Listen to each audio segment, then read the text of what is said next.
Hello students, आज हम बात करेंगे पाठ्यक्रम निर्माण के सिद्धांतों की।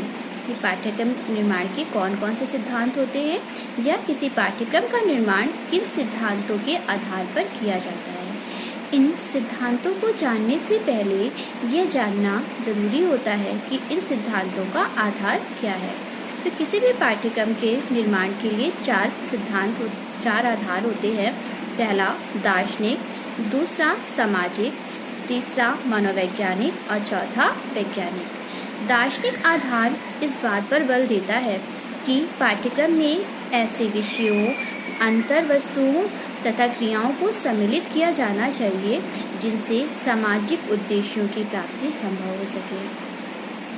सामाजिक आधार इस बात पर बल देता है कि पाठ्यक्रम ऐसा होना चाहिए जो कि मनुष्य के लिए भावी आवश्यकताओं की पूर्ति में सहायक हो या जिससे मनुष्य अपनी भावी आवश्यकताओं की पूर्ति कर सके।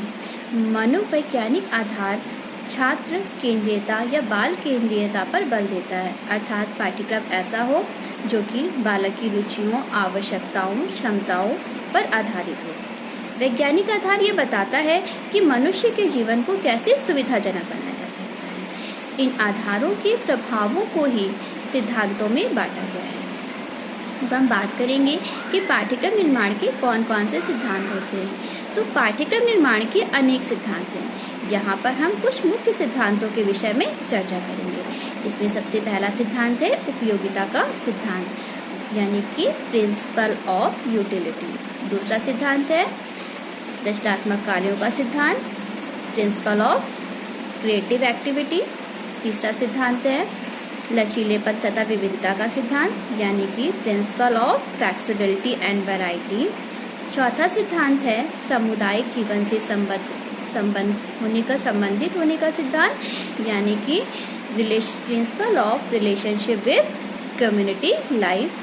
पांचवा सिद्धांत है आवश्यकता का सिद्धांत, यानी कि प्रिंसिपल ऑफ नीड। और छठा सिद्धांत है रुचि का सिद्धांत, यानी प्रिंसिपल ऑफ इंटरेस्ट। अब हम सबसे पहले बात करेंगे उपयोगिता के सिद्धांत की। यह सिद्धांत इस बात पर बल देता है कि पाठ्यक्रम में ऐसे विषयों, अंतर वस्तुओं तथा क्रियाओं को सम्मिलित किया जाना चाहिए जो कि मनुष्य की भावी आवश्यकताओं की पूर्ति में सहायक हो, जिनसे व्यक्ति या बच्चा अपनी भविष्य की आवश्यकताओं की पूर्ति कर सके। नन महोदय ने भी इस बात का समर्थन किया है और कहा है कि एक मनुष्य अपने बालक के पाठ्यक्रम में केवल उन क्रियाओं को ही सीमित नहीं रखना चाहता जो कि किसी ज्ञान के प्रदर्शन में सहायक होती हैं, बल्कि समग्र रूप में वे समस्त क्रियाओं को सम्मिलित करना चाहता है, या वह यह चाहता है कि पाठ्यक्रम के अंतर्गत के बालक को वे समस्त क्रियाएं या अनुभव प्रदान किए जाएं जिससे कि वह अपने भविष्य की आवश्यकताओं की पूर्ति कर सके। दूसरा सिद्धांत है प्रिंसिपल ऑफ क्रिएटिव एक्टिविटी। यह सिद्धांत यह बताता है कि प्रत्येक बालक में कुछ न कुछ रचनात्मक कार्यों को करने की क्षमता होती है। पाठ्यक्रम के अंतर्गत ऐसी क्रियाओं को रखना चाहिए जो कि बालक की इन क्षमताओं को अभिव्यक्त करने में सहायक हो, अर्थात बालक अपनी इन रचनात्मक क्षमताओं को अच्छी तरीके से अभिव्यक्त कर सके, या जिन बच्चों में रचनात्मक योग्यताएं हैं उन योग्यताओं को अधिक निर्देशन और मार्गदर्शन देकर कैसा किया जा सके और अधिक निखारा जा सके, यानी कि उनमें पारंगत बनाया जा सके। तीसरा सिद्धांत है विविधता तथा लचीलेपन का सिद्धांत, यानी principle of variety and flexibility. यह सिद्धांत इस बात पर बल देता है कि पाठ्यक्रम में विविधता और लचीलापन होना चाहिए। पाठ्यक्रम छात्रों की व्यक्तिगत विभिन्नताओं, आवश्यकताओं, क्षमताओं, मनोवृत्तियों को ध्यान में रखकर बनाया जाना चाहिए। वर्तमान शिक्षा बाल केंद्रित है, इसलिए जो भी पाठ्यक्रम का निर्माण किया जाए वह बालक को ध्यान में रखकर किया जाए या बालक की आवश्यकताओं, रुचियों को ध्यान में रखकर किया जाए। चौथा सिद्धांत है सामुदायिक जीवन से संबंध का सिद्धांत, यानी कि principle of relationship with community life. यह सिद्धांत कहता है कि पाठ्यक्रम सामुदायिक जीवन से संबंधित होना चाहिए। पाठ्यक्रम के अंतर्गत सामुदायिक जीवन की विशेषताओं तथा उनसे संबंधित क्रियाओं के ज्ञान को रखा जाना चाहिए।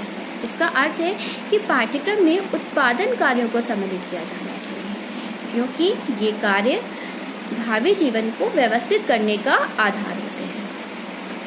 5वां सिद्धांत है आवश्यकता का सिद्धांत, यानी कि प्रिंसिपल ऑफ नीड। यह सिद्धांत कहता है कि पाठ्यक्रम बालक की आवश्यकताओं को ध्यान में रखकर बनाया जाए। ये आवश्यकताएं बालक की संस्कृति, समाज, विकास की अवस्थाओं, उसकी रुचियों, सामाजिक, आर्थिक, राजनीतिक विभिन्नताओं के आधार पर अलग अलग होती हैं। एक प्रभावी पाठ्यक्रम वही होता है जो बालक की आवश्यकताओं को ध्यान में रखकर बनाया जाता है। 6वां सिद्धांत है रुचि का सिद्धांत, यानी कि प्रिंसिपल ऑफ इंटरेस्ट। यह सिद्धांत यह कहता है कि पाठ्यक्रम में ऐसे विषयों, अंतर्वस्तुओं तथा क्रियाओं को सम्मिलित किया जाना चाहिए जो कि बालक की रुचि के अनुसार हों, क्योंकि किसी विषय को, किसी कार्य को तभी सिखाया जा सकता है जब बच्चा उसमें इंटरेस्ट ले या उसमें उसका इंटरेस्ट हो उन कार्यों में।